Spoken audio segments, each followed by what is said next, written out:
VK9, the EP3, the FN2, the FK2, and now for 2018, the FK8. Now to some people, that might sound like some sort of weird binary language, but to petrol heads, those three figures stand for eye-watering, hair-raising performance in a compact, relatively affordable package. And yes, of course, I'm talking about the red-badged Honda Civic Type R.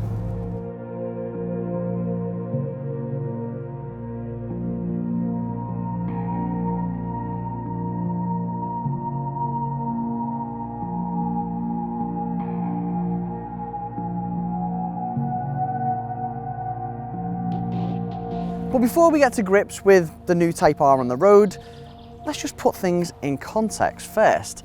Now this is the FK8 model, aka the 5th generation Type R, and it's just set a new Nürburgring lap record, again for a front wheel drive production car, being 7 seconds quicker than the previous gen model. So sure, it's faster around the track, but the changes are more extensive than that. Sure, it's still based on the blueprint of the standard Civic, but that blueprint has changed drastically. Gone is the plump shape of the old Civic, in place of a lower, longer and wider stance. And there's even a more aggressive, more straitjacket-like body kit than ever before, which is aimed at putting its weight down as effectively as possible and improving engine cooling, with everything from that colossal bonnet scoop to that uncouth rear wing, which itself has been redesigned. And in fact, with this body kit, Honda actually claims that it doesn't just balance things out at zero when it comes to downforce, it actually produces positive downforce. And aside to the whole aerodynamic side of things, just look at it. I mean, it's more overt than a Priest at a Prodigy contest. And yeah, it still uses the same 2-litre petrol engine, but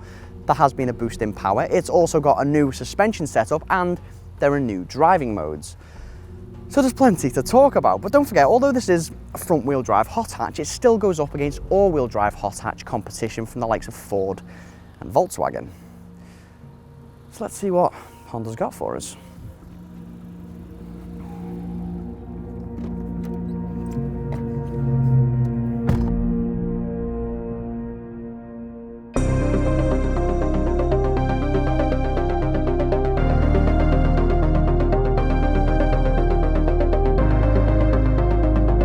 So let's start with the engine. Now it's the same 2-litre VTEC Turbo as before, but there has been an increase in power by 10 brake horsepower, with the total output standing at 316 brake horsepower.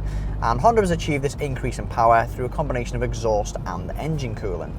Now you've still got 400 Newton meters of torque at around the 2,500 RPM mark, and it takes 5.7 seconds to get to 62 miles per hour from a standing start. And you can achieve a top speed of 169 miles per hour, which is ridiculous. So it's a good job the Brembo brakes do an excellent job of slowing you down. Yes, you do get a smidge of turbo lag, but you're always going to get that with a turbo engine. Most importantly, it doesn't take away from the driving experience. Acceleration is still very linear and progressive. But is the character still the same? Is the Type R still the same beast? Well, the ride's changed quite a bit. Yes, it's still firm, but it doesn't shudder over bumps like the old Type R does, and there's a very good reason for that. Honda has fitted a new fully independent multi-link rear suspension, which essentially gives each of the rear wheels a bit more maneuverability and give. And yeah, it's just so much more compliant, and it just seems to breeze over bumps that would have really shook the old model. It's kind of like, imagine being in a 100-meter sprint in a potato sack, and then someone says, okay, you can step out now and use your legs individually. It's a bit like that. Honda has also given those who want a daily driver hot hatch a new comfort mode, which essentially utilises the likes of the adaptive dampers to deliver a comfier and breezier driving experience. And this sits alongside the default sport mode and the intense plus R mode. But I know what you're thinking. A new comfort mode? Who gives a shit about that?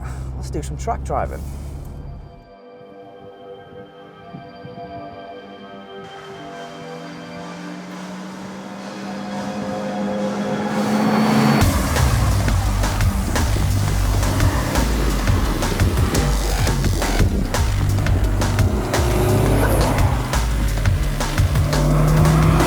So, there's a few facts for you. Increased rigidity by 37%. The gear ratio on this awesome 6-speed manual gearbox has been reduced by 7%. There's now wider Continental tyres to go with its broader stance, and the driving position has been lowered by 35mm. Whew. Naturally, with the wider body and the increased rigidity, it does feel more planted in the corners, and even with its new multi-link setup, it doesn't lose out when it comes to body control. I mean, it corners effortlessly and feels so confident. I mean, you can just keep pushing and pushing, and of course the mechanical limited slip diff does its part here as well, clamping that inside front tyre. To make the most of the Type R though, you've got to be in Plus R mode, where the vehicle stability assist relaxes just enough so you can fling it about more aggressively. And in Type R mode, the steering weights up, the dampers stiffen, and of course the throttle input heightens.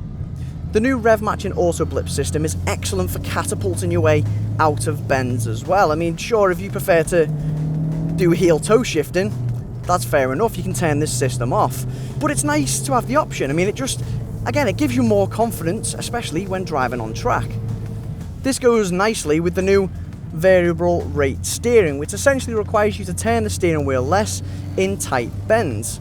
Now, the steering is nice and sharp, okay, it can lack a bit of feedback, especially when centered, and it can be light at times, but especially when you corner at speed, it just waitens up, and then you feel that connection. And okay, you can get a bit of torque steer, but you've really got to be impaling your foot through the floor to get it.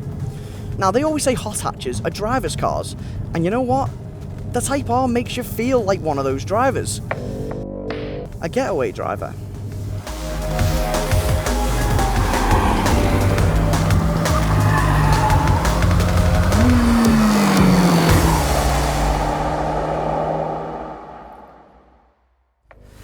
So what's there to know about the interior? Well, the big thing with the new Civic is that it no longer has that double dashboard that it used to, which means it's much easier to get comfortable and you do see more of the road ahead.